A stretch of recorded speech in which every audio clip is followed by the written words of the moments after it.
in Geneva, but I'm happy to join this event through this video system. And from our side, climate change is very much felt through various sectors.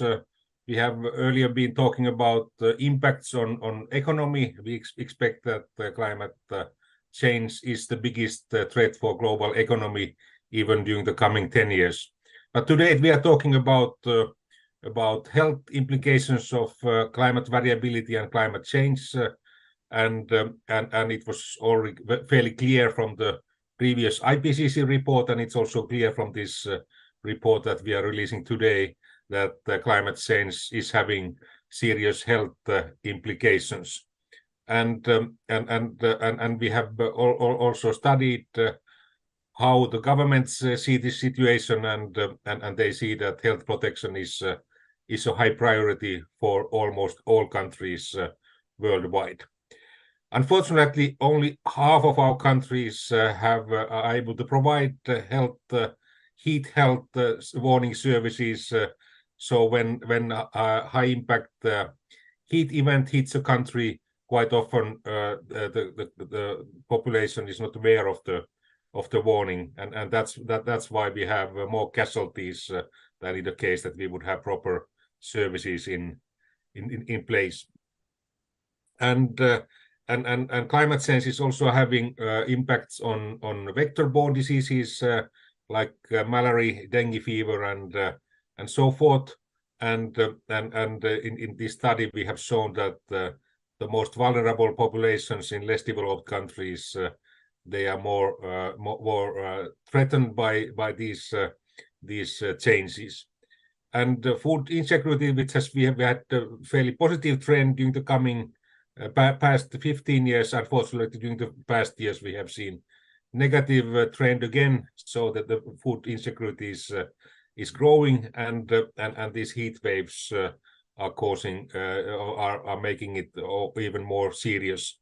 And for example, in the Horn of Africa, during the past 3 years, we had very severe food insecurity situation, which was related to both heat and drought. And quite often in these episodes, when we have heat waves, we have also fairly poor air quality. For example, in 2003, when we got 75,000 casualties in Europe, at the same time, the surface ozone concentrations were very, very high. And in 2010, when there were 50,000 casualties in Russia, the poor air quality, which was related to forest and peat fires, was part of the problem. And if you look at the global map, the most sensitive countries are in Africa and in southern Asia. And if you read the most recent IPCC report, the report was saying clearly that practically the whole world has been experiencing growth of heat waves. About half of the planet has been facing growth in flooding cases, and about 1/3 of the planet has been facing increase of drought events. And in these sensitive parts of the world, especially in Southern Asia and Africa, the population growth is also one of the challenges. Once we overlay those challenges, the situation is even more devastating. And as I was saying in our previous press conference, there's no more return back to the good old milder climate of last century. Actually, we are heading towards warmer climate for the coming decades anyhow.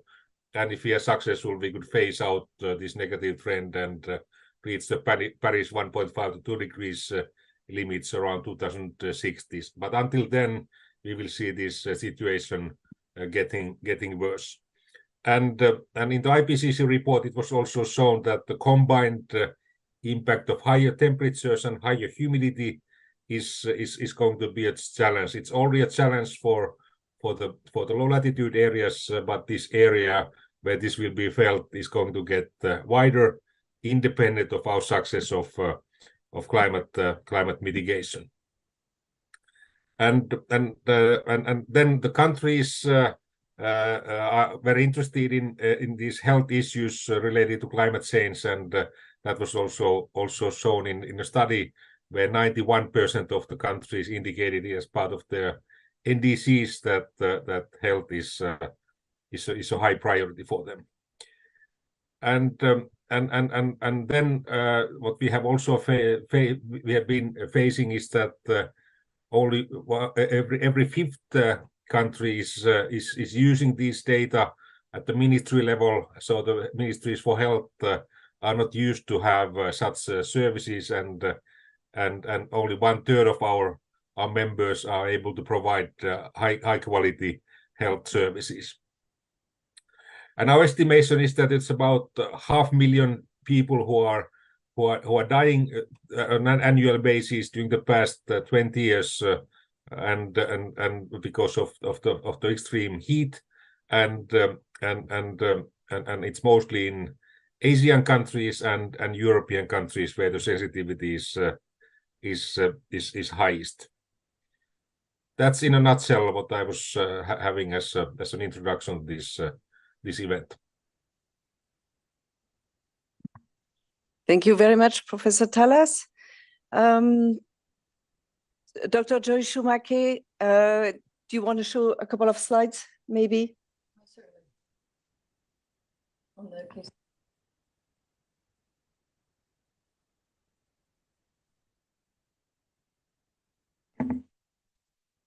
Can we show the slides once she's done the introduction? Thank you.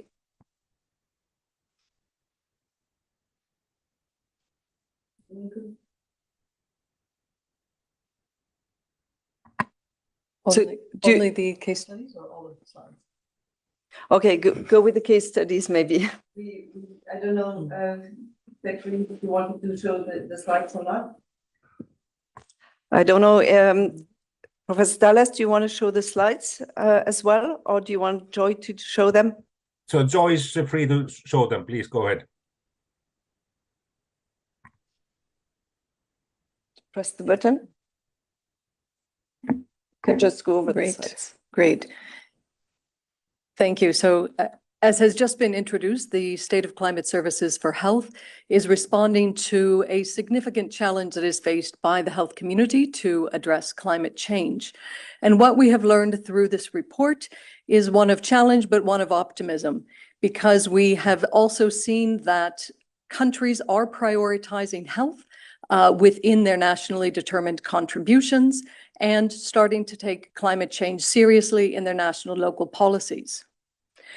We have seen through this report that there is significant potential to better utilize the advances in science and technology from the climate community in how the health sector makes decisions and plans for both emergencies related to climate as well as long-term adaptation. As Professor Talas has mentioned, we also see major gaps, particularly in early warning systems for climate-related impacts, such as extreme heat, where only half of countries are now receiving warnings to the public about how dangerous heat conditions might be affecting them. And so to be able to address these gaps, we also see that there's significant potential to transform how we are developing but also delivering climate science for the health community. And in the following slides, I'll unpack a few of these with additional details. So the impacts of climate change on health are wide-ranging, affecting the determinants of health, from social behaviors to water safety to air quality and food security. And we see that it is the most vulnerable countries that are impacted the most by climate change, and particularly low and middle income countries are being impacted heavily by climate change. Next slide. We see in this slide from the IPCC a summary of the vulnerability to climate change impacts. And you can see that there's an overwhelming burden upon the African continent and other regions across the world, where we have high pre-existing vulnerabilities to the impacts of climate change. Next slide. And we also know that there will have to be a balance between critical resources like water availability that are also facing the impacts of growing populations around the world. And both of these situations are impacted by changing climate conditions, putting additional demands on resources that communities and countries depend upon. And we know moving into the future, this is only going to become more serious to adapt to in our national policies and climate action plans. Extreme heat is a particularly important risk that the health community is increasingly developing policies and priorities to be able to address. And when we look at nationally determined contributions that have been developed around the world, this is a point of optimism because 91% of nationally determined contributions are now prioritizing health as one of their national climate priorities. And when we look at the engagement of the health sector within nationally determined contributions, you can see in this graph, particularly the African continent, the Asian subcontinent are heavily engaged in trying to influence how climate policy can protect the health sector. Some of the top priorities for these nationally determined contributions are vector-borne diseases, as well as protecting populations from an injury and mortality due to extreme weather events. Next slide. And so this report, again, has been focused on the power and opportunity of using climate science and services to better inform these national policies. But when we start to look at the data, we see that 74% of national meteorological services are providing data to the health systems in countries around the world. But the data from the World Health Organization is showing that only about 23% of ministries of health are really using this information in systematic ways in their health surveillance systems to track the diseases that we know are influenced by climate and can be tracked in how their suitability and transmission is influenced. And through the interpretation of the report, we think that this gap is really due to the fact climate services need to be further developed because only about 31% of countries have national meteorological services with advanced capacities where they're able to work hand in hand with health authorities to develop tailored products and services. So we see there's huge potential to address these gaps. And as mentioned, extreme heat is a particularly concerning issue. And so the statistics shown here is that there's been really an underappreciation for the burden that extreme heat has been posing on populations around the world. And this is because mortality is generally understood much after the fact from extreme heat event or heat wave during the summer. And so the national statistics get calculated much later, and it has not been common practice around the world to be tracking the impacts of climate. However, robust modeling studies are starting to show that the impacts of extreme heat are quite severe, with up to 500,000 people being impacted with excess mortality related to extreme heat around the world. And as Professor Tallis has mentioned, only 54% of countries are receiving warnings that tell them how to protect their health during an extreme heat event. So there is a lot of opportunity, and we realize that there's really a transformational opportunity, particularly in strengthening the investments. The health sector currently receives less than 2% of financing that is going into health adaptation. And so there is a lot more to be done in strengthening the investment opportunities and the policies around climate and health. And we'll hear more from Dr. Niera on this next. Next slide, please. Okay. And I'd like to end. Great. And I'd just like to end with a moment of optimism and some stories. This report features 19 case studies, and 3 of them are here. And I'd like to start with the story in Fiji. Fiji is not only impacted by sea level rise and extreme weather events, but is also challenged by waterborne and vector-borne diseases.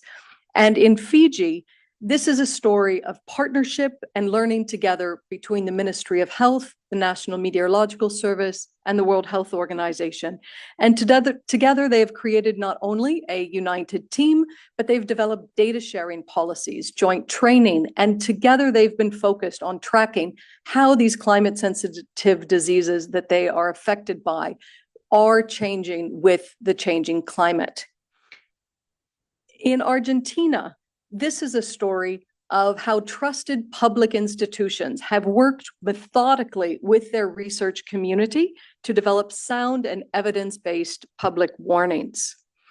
Argentina, like much of the southern hemisphere in South America, have been affected by increasingly extreme heat and heat waves. And so in the first year of the launch of this national service, they issued 987 alerts across Argentina. And this has helped their public services and communities know how to better respond and prepare for the heat season.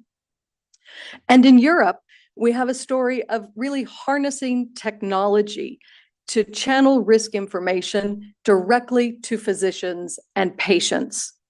In Europe, 40 million people are affected by allergies, which are influenced by weather and climate conditions. And so this project has been able to provide real-time detection and monitoring information and alerts directly to decision makers in a clinical setting, so they can access this dashboard and find real-time information that will help them improve their diagnoses as well as how to treat their patients. And through a direct app, mobile application, patients are able to access information about the allergies that may be affecting them so they can make decisions themselves. So these are a few of the stories. There are other examples in the report, and we'll be hearing from more of them in our launch event later this afternoon. So thank you very much.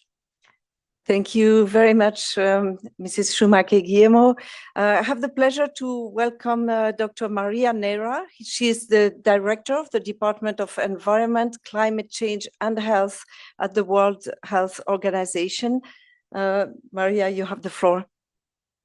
Thank you very much. And I need to start by apologizing. It's not that I don't know the place, which I do, or I thought I do, but the place is becoming a little bit unfriendly. So apologies to all of you. Let me maybe start on reminding you something that you know very well. Climate change is having a devastating negative impact on health, on human health. And it can even undermine the health determinants. And of course, it's increasing the pressure. Climate change is putting a lot of pressure, adding pressure to our health systems that are already in many occasions having difficulties to cope with. This is coming with obviously a high level of concern by the health community at large, the global health community at large, but as well with responses in many fronts.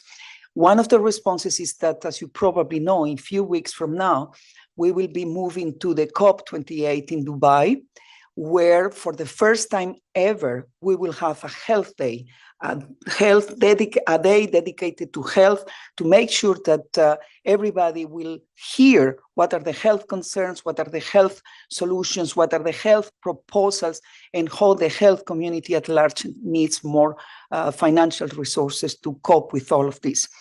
And one of the critical, strong political demand that we are having from ministers of health, who will be at COP in a massive way, is data. What about data? How can we handle this? And one of the best tools, as you know, in global public health is data. And that's why we are very happy and proud of this strong collaboration with WMO, because this climate information is extremely relevant to cope with what we will be facing, what we are facing already, and what is coming. We will have an increase on vector-borne diseases. Well, the climate information will be extremely relevant to forecast, to be better prepared. We will be having heat waves in places in urban environments where we didn't have it before. So again, this climate information, those apps that can be developed are extremely relevant for us to better prepare to create the conditions that doesn't exist now in many urban areas for our citizens to cope with. You heard as well the issue of air pollution, the bad quality of the air we breathe. So for WHO, for the health community, again, this information, how can we increase access to these climate services and collaboration that will help us to further put in place prevention strategies for allergic conditions, for asthma in many occasions, and for respiratory diseases. So all of this data exists. We have proved as well that we have good successes that can be, if you look at the report, you will find many of them. But as Dr. Schumacher-Guillemot said, there will be an incredible potential. There is an untapped potential. And for the health community, this capacity now that we are increasing is fundamental. So I will invite you, all of you, to have a very careful look at this report because it's extremely important. And as I say, we will need a lot of data to cope with the consequences of climate change in our health. But the more we collaborate, the more we use those climate services, the more we are strategic as well in the way we use it, modeling those services on the way that will be providing the most needed services for the health community, the health ministers, the health communities at large, even on a very peripheral area. So again, very, very happy with this collaboration, very important contribution to the different pieces that we need to put together to cope with climate change and health. And hopefully at COP, we will be able to tell all the member states, all the countries that will be negotiating that they are not just negotiating the level of greenhouse gases emissions, they are negotiating with the level of our health. They are negotiating with our health because the decisions they will be taking there will have a very important impact in our health. If they take the right decisions in the positive way, if they take the wrong one in the negative one. So this collaboration and these meteorological services are for us a big contribution to the big challenge that we have in front of us in terms of climate change and health. Thank you. Thank you very much, Mrs. Nera. And now I'm opening the floor to questions in the room or online.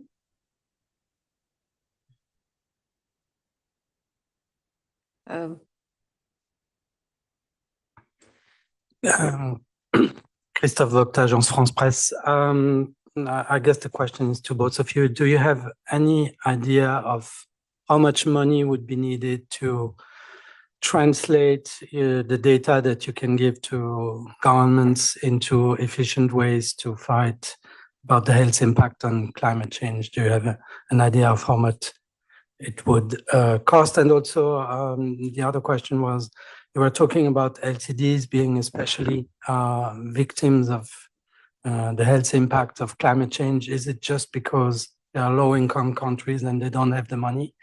Or is it also for other reasons, maybe geographical or others? Thank you. I think, as you know, in medicine, we use something that it says first, do not harm. So in terms of cost, my first reaction would be if we stop it today or even tomorrow, the giving subsidies to fossil fuels, all the cost, I mean, to recover and to respond to the health needs, the health system's needs will be already there. Because one of the costs that is very rarely estimate is what we are paying already. I mean, the health services are already treating chronic diseases that are the consequence of exposure to air pollution, for instance, which is the consequence of combustion of fossil fuels. And that cost is never incorporated in all of the considerations when those negotiations are taking place. So first, do not harm, stop giving subsidies to fossil fuels will be a big, big help. Second, as mentioned it already, yes, the national determined contributions, they give a strong importance to health, and they prioritize. But when you look, and in WHO we did an estimation of the funds from the climate environment going to health is less than 0.5%. So it's true that we prioritize, we all recognize that health will be the critical one, but only 0.5% of those resources are for the time being going to health. So we definitely need to increase that dramatically for adaptation, because we need to prepare our health systems to cope with the consequences and make sure that they are climate resilient and fit for the 21st century, those health systems. But we need as well to make sure that those we do not invest on something that is killing us, which are those fossil fuels. So for us, this acceleration to the transition of the clean sources of energy, green, renewable sources of energy, will be a health investment as well. A very critical one, will help us to reduce the 7 million premature deaths we have every year caused by air pollution. And in terms of millions or investment, the World Bank is talking about now they will mobilize 100 billions, but it has to be new money. It cannot be loans. It has to be, particularly for the vulnerable countries, it has to be something helping the countries to cope with the dramatic consequences that are already suffering. So those are many of the economic arguments that we are handling now, but the cost is huge for us, for the health of the people. Joy, yeah. Great, thank you. And I'll answer the second question. There are vulnerable populations in all countries, both rich and poor. But because of the conditions in low and middle income countries where they may have weaker water and sanitation systems, reduced access to healthcare, food insecurity, a high burden of existing diseases that are sensitive to climate, this makes them predisposed and more vulnerable to an additional burden due to weather extremes, changing climate, affecting their ecosystems and the determinants of health. Thank you very much. Yes, please. Yes, Mohamed Iqbal from Anadolu. My question will be for Mr. Talas, if it's possible. Talas, thank you so much for your brief and this report. The effect of global climate crisis felt also in Gaza. Abar Butma, who is the Palestinian environmental civil organization network coordinator, said Israel attacks will have serious environmental consequences in the long term in Gaza. People of Gaza also face difficulties in accesses water resources, especially due to this attack. Do you think that Israel's attack make this situation even worse in terms of climate crisis in Gaza? Thank you. Thank you. Of course, that's a political question, and we are a scientific and technical organization. But in general, I would like to say that in that part of the world, we are already living at very difficult conditions, and the availability of water is limiting satisfactory life, and also we are exposed to high temperatures there at the moment. Of course not, but especially during the summer half of the year, that's the case. So it's clear that in Gaza and also in the neighboring Israel, the difficulties with water and high temperatures, especially during the summer half of the year, is making the situation even more complicated, and that has been a classical place where this kind of water diplomacy has been needed. Who is allowed to use the very limited water resources in that part of the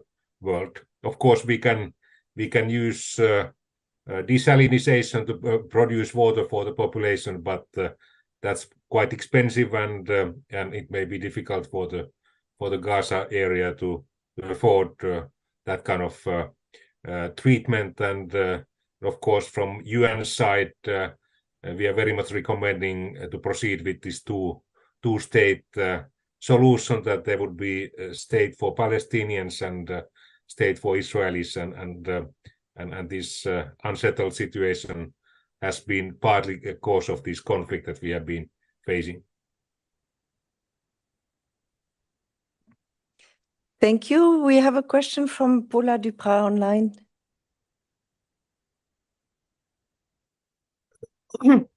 Yes, hello. Thank you. Thank you for taking my questions for Geneva Solutions. So as you mentioned, heat is one of the clear impacts of to human health, the climate change.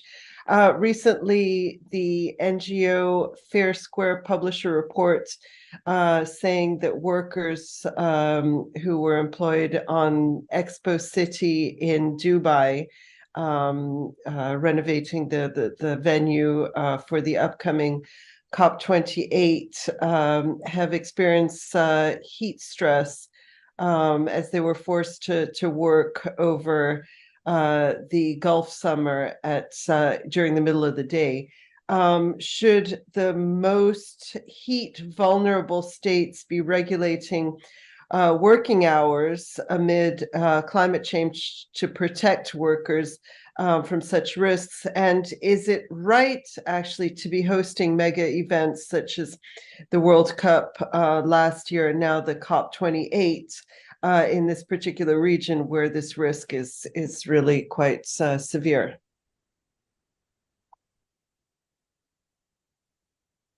Professor Tallers, you want to take this question? Yes.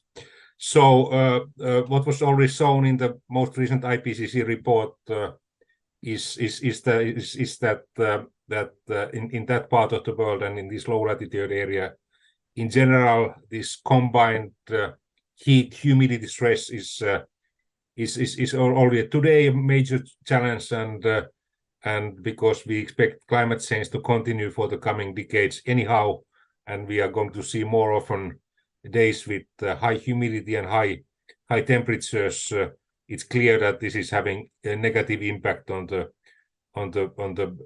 working abilities of individuals, and therefore this should be taken into account. And of course, it's a question how comfortable those conditions are for the athletes, but of course it's a political decisions where those kind of events are held in the future. Thank you. Maria Neira, do you want to make a compliment? Thank you. Yes, I fully agree. And because we are seeing this increase on the urban environment suffering these heat waves, and we know that there will be more frequent and probably more intense, and they will having more effects on the health of the people. What we are recommending as well is doing a kind of urban mapping where you identify the most vulnerable people that obviously they don't have access to air conditioning, or people who will not have the capacity to or study or perform any work at home if you don't have a minimum of climate conditions. So this is the first step for urban planners having or local authorities having a kind of urban planning, urban map of the vulnerabilities, those who will be suffering most. Then as well, many cities are investing now on the so-called climate refuge. I mean, having places where people can gather and at least having few hours of better conditions. And the third one is, of course, more green spaces, better planning for creating areas where you will put the conditions to reduce that exposure to the heat. And of course, these meteorological services in collaboration with the health services can alert the population and better prepare and particularly protect the vulnerables. Regarding the working hours, yes, it's not yet by legislation, but many countries are now at least looking at this issue of the working hours, particularly during the the summertime or during the times of the year, the seasons where you have bad meteorological conditions on that, and regulating and adapting a little bit. But of course, more needs to be done to protect the people, particularly the most vulnerable. Thank you. A question from Lisa Schlein online. Yes, thank you. Good morning. No, afternoon, I guess it is already. I have a couple of questions. First, regarding Africa, which is a continent battered by all kinds of terrible things, floods, droughts, locusts, diseases, and so on and so forth. Do you have examples of, what would you recommend are some of the best measures that should be taken by countries in Africa to combat the ill effects of climate change and how it affects the health situation? And perhaps you have some examples, good case examples of countries that actually are doing something that is effective in that regard. And then to you, Dr. Maria Neira. Nice to see you, actually. I'd like you to speak a little bit more expansively and specifically about the problems which are related to air pollution in terms of how many deaths and illnesses, how widespread it is, and what some of the best actions or measures that could be taken and should be taken and perhaps are being taken in order to reduce this problem, which affects everybody in the world, vulnerable or not. We're all vulnerable. Thank you. Thank you. Maria, do you want to answer, Professor Tallás, to the first question? Okay, so of course we have major limitations in the early warning services in African countries and also island states, and that's why we have this major program, Early Warning Services for All, where we are trying to improve the quality and quantity of services. And one of the sectors where many African countries don't have services are these health services, and many African countries are not able to provide heat warnings for their population. And their authorities have limitations in coping with such warnings. They are not used to use such data either. So that's one of our challenges in general in Africa. And of course, if you compare, for example, the African countries, typical African countries with the rich Arabic countries, people don't have access to air conditioning and facilities that we have available in more developed parts of the world, where we can protect people by bringing them to stadium where we can have air conditioning and so forth. And this air quality challenge, I'm sure that Maria wants to say something as well. Of course, this urbanization is one of the global challenges, and typically in the urban areas of less developed parts of the world and areas where population is growing, we are facing also serious air quality challenges, and this combined effect of high temperatures and air quality, they are causing health problems, as we have seen in Europe, but the situation is even worse in many African big cities, and as we know, also India is one of the most challenging countries, and Pakistan, China as well. So this we should take also the poor air quality into account. And typically during these high extreme episodes, at the same time we have poor air quality, high concentrations of particles, and high concentration of surface ozone, for example. Thank you. Just to complement what Dr. Tallás says,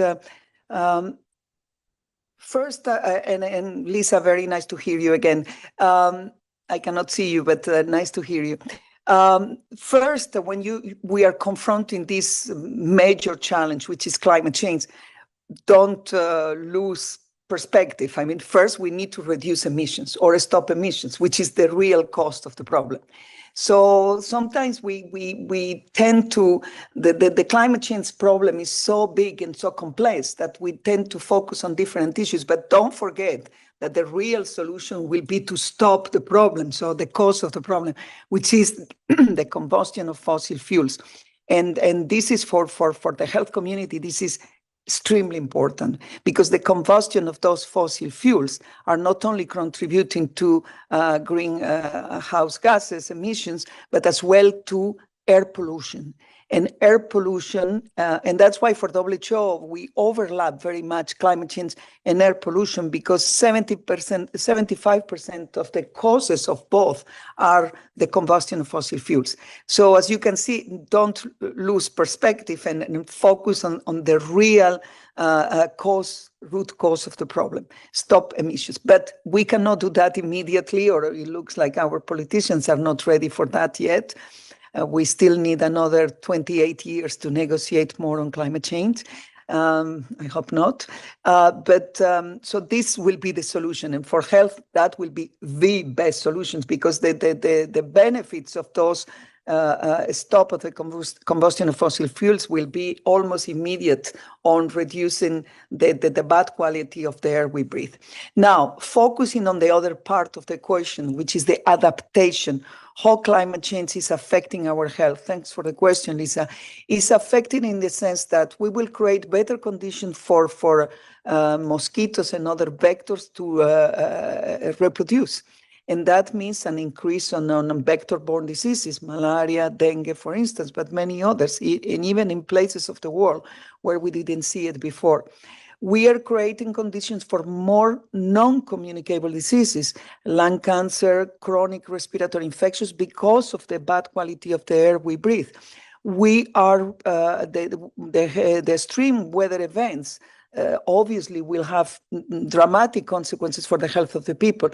Immediate consequences because of the disaster, but as well because there will be massive displacement. They will maybe be responsible for destruction of the land with agricultural production, and therefore we will see malnutrition and massive mental health issues as well that we are seeing. And of course, waterborne diseases. We heard as well that if you have all of these extreme weather events or global warming, you will have more difficult to access water services, and that will be responsible as well for a massive increase on waterborne diseases. We are seeing an increase on cholera outbreaks around the world, by the way. So almost the whole spectrum. I mean, health will be touched in almost the whole spectrum, because climate change will touch the pillars of our health: access to food, access to water, access to clean air to breathe, and then shelter. So if you lose that, obviously your health will be very much at risk. So what are we recommending to African countries, for instance, to do? First, they need to raise their voice to make sure that the countries will reduce emissions. As I say, this is the cause. Second, they need to argue as well how climate change represents a challenge for them and the needs for adaptation. And the African countries have massive needs in terms of adaptation to climate change of our health systems.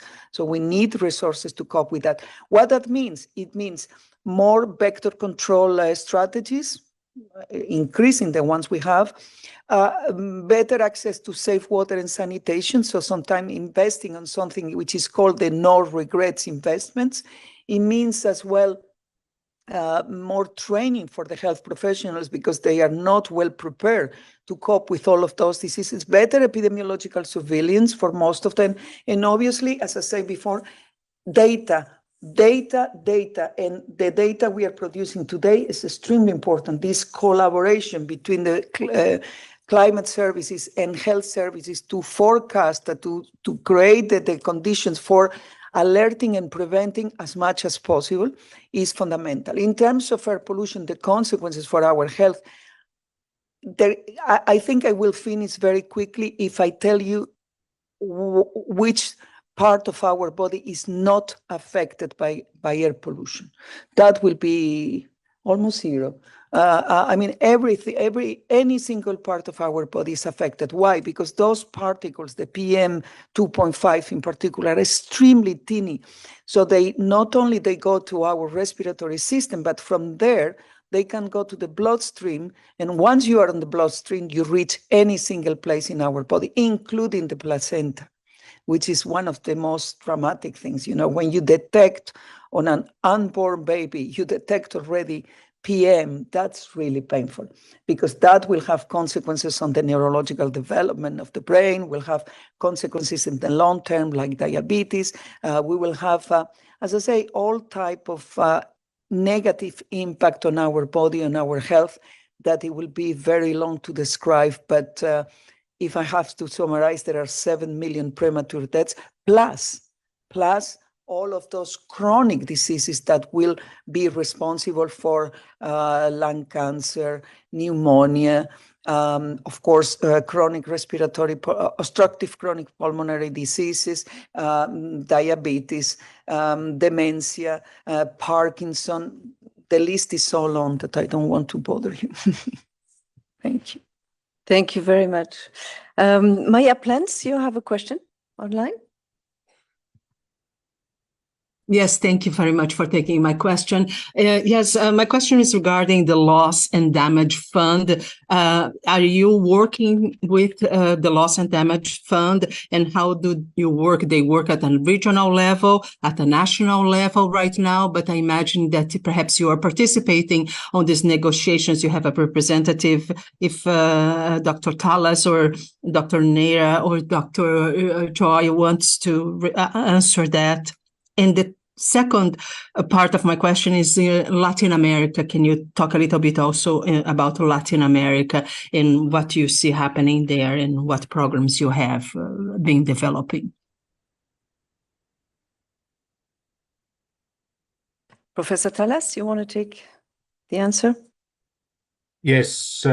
From our side, of course, this loss and damage is at the moment a very hot topic at the COP28 negotiations, and this week we had so-called pre-COP meeting, and that was one of the topics that was debated there. And the basic idea is, of course, that the richer countries should pay for this damage that climate change is causing. From our perspective, the key issue are these early warning services. From our perspective, it's very smart to prevent loss and damage, and we can do so by improving the early warning services. We could prevent both the human casualties and we could minimize the economic losses by having proper early warning services in place, and also proper action from emergency management authorities in place, and that's what we are very much promoting. And also when it comes to Green Climate Fund, which is financing climate action, which is one of the vehicles how to deal with these loss and damage issues.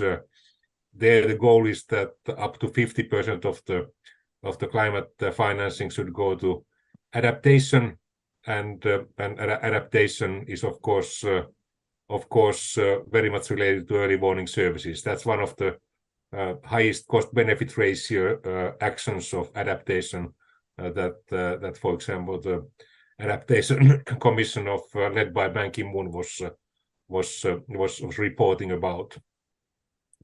And when it comes to Latin America, of course, the Latin American countries are also sensitive to heat waves. Actually, the only place globally where we haven't seen an increase of the heat wave situations is southern tip of South America, but the rest of the continent has been facing this, and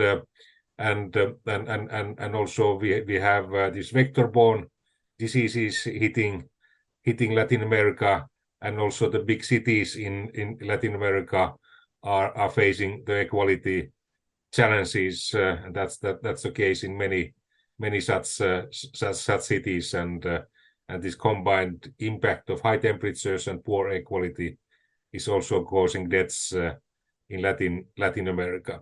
And of course, we have some parts of the Latin America are exposed to hurricanes, and as we have seen during recent years, and actually a few weeks ago, actually last week in Mexico, that hurricanes are having big impacts on health services. And for example, in 2017, when we had last very severe hurricane season, it was estimated that in Puerto Rico there were even tens of thousands of casualties because of the breakdown of the health services after this event.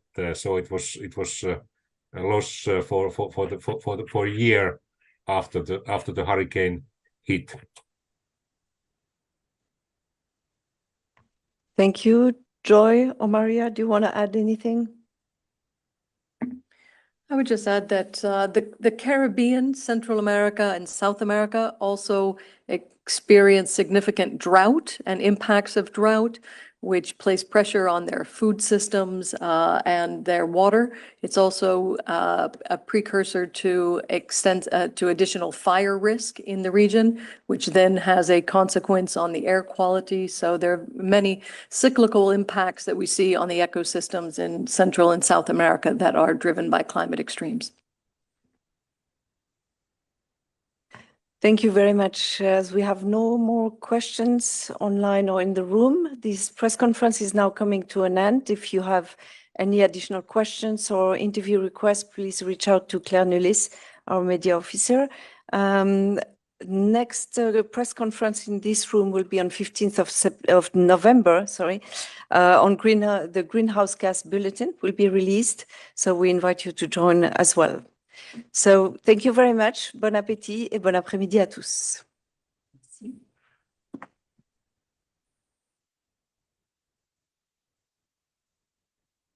Recording stopped.